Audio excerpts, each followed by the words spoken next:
اعوذ باللہ من الشیطان الرجیم، بسم اللہ الرحمن الرحیم۔ رب اشرح لی صدری ویسر لی امری واحلل عقدۃ من لسانی یفقہوا قولی۔ آج ہم دیکھیں گے سونے کے آداب۔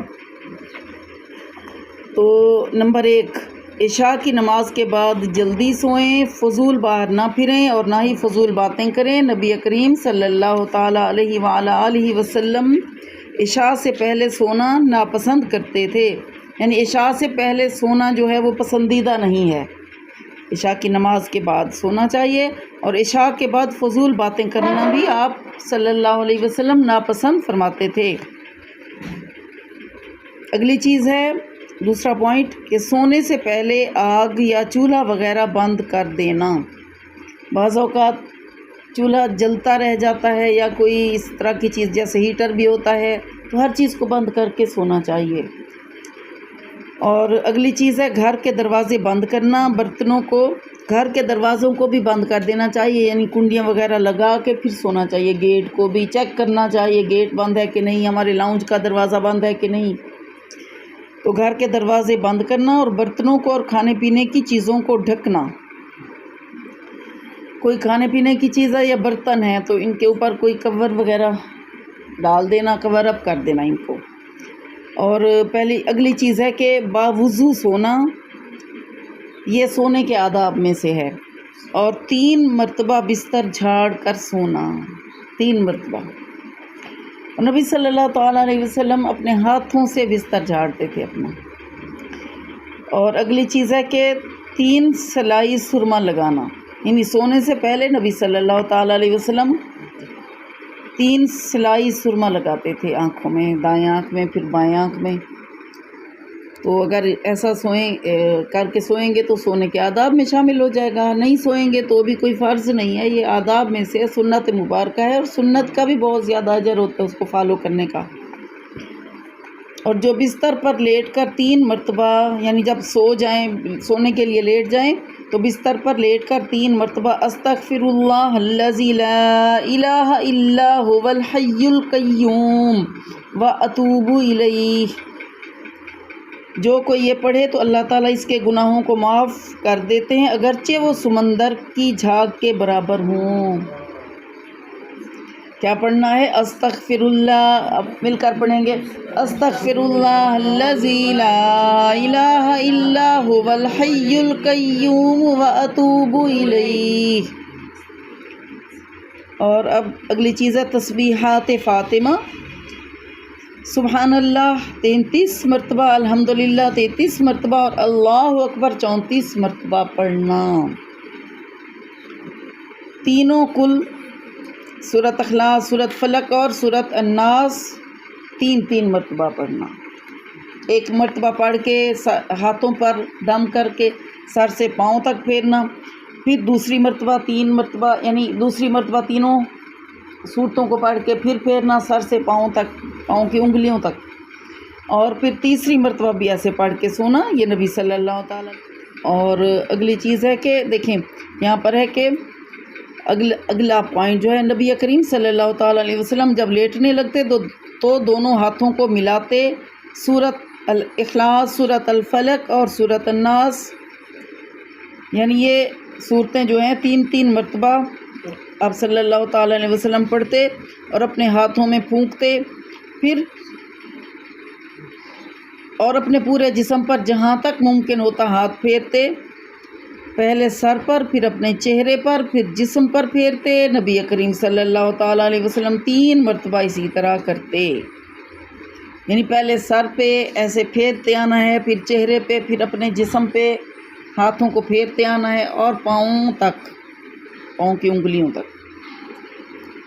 نبی کریم صلی اللہ تعالیٰ علیہ وسلم سیدھی کروٹ لیٹ کر سیدھا ہاتھ گال کے نیچے رکھتے اور یہ دعا پڑھتے، اللہم بسمک اموت و احیا، پڑھیں گے ہم، اللہم بسمک اموت و احیا، ایک دفعہ پھر پڑھیں گے، اللہم بسمک اموت و احیا، کہ اے اللہ تیرے ہی نام سے مرتا اور جیتا ہوں۔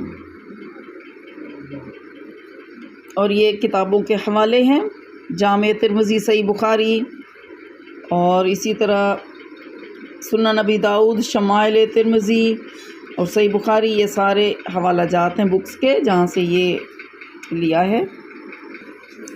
اب یہاں پر ہے کہ سونے کے آداب کیا ہیں، کہ پیٹ کے بل الٹا نہ لیٹنا، یہ بھی آداب میں سے ہے، اور نیند سے اٹھتے ہی دونوں ہاتھوں سے چہرے اور آنکھوں کو ملنا، سو کر اٹھنے کے بعد کی دعا پڑھنا۔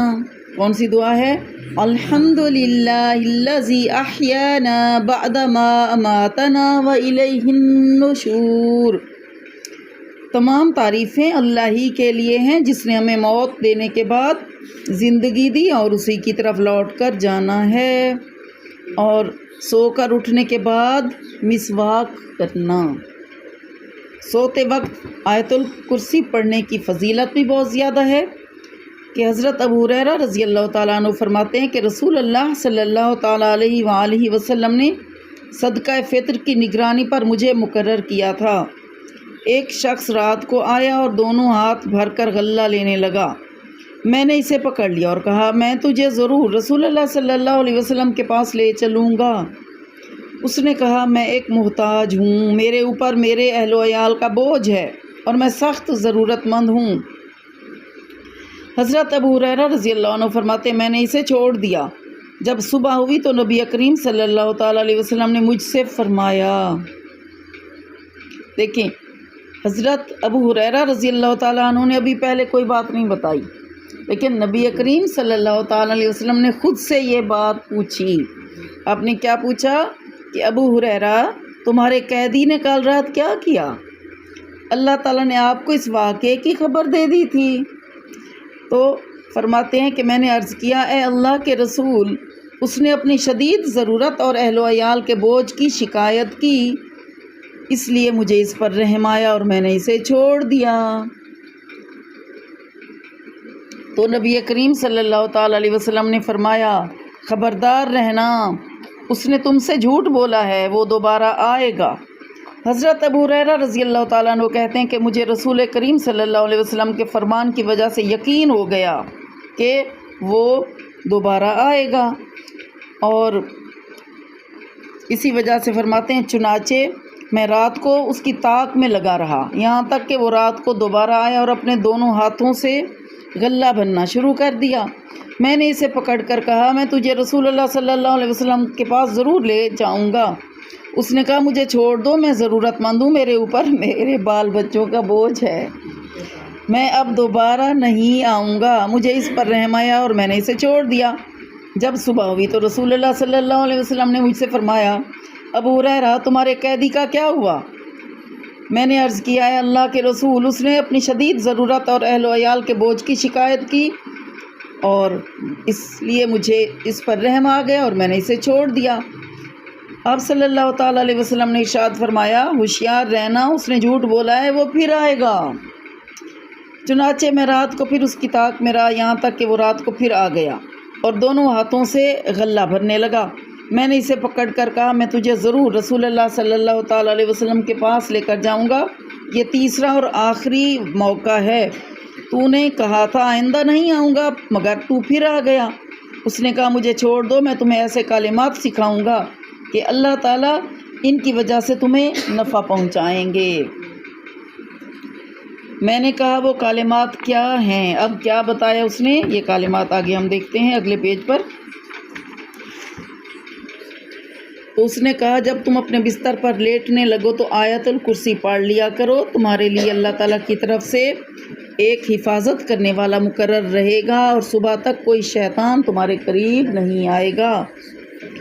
صبح کو رسول اللہ صلی اللہ علیہ وسلم نے مجھ سے فرمایا، تمہارے قیدی کا کیا ہوا؟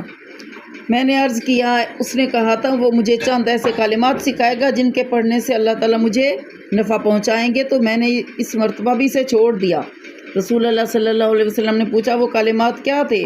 میں نے کہا، وہ یہ کہہ کر گیا، جب تم اپنے بستر پر لیٹنے لگو تو آیت الکرسی پڑھ لیا کرو، تمہارے لیے اللہ تعالیٰ کی طرف سے ایک حفاظت کرنے والا مقرر رہے گا، یعنی ایک فرشتہ مقرر ہو جائے گا، اور صبح تک شیطان تمہارے قریب نہیں آئے گا۔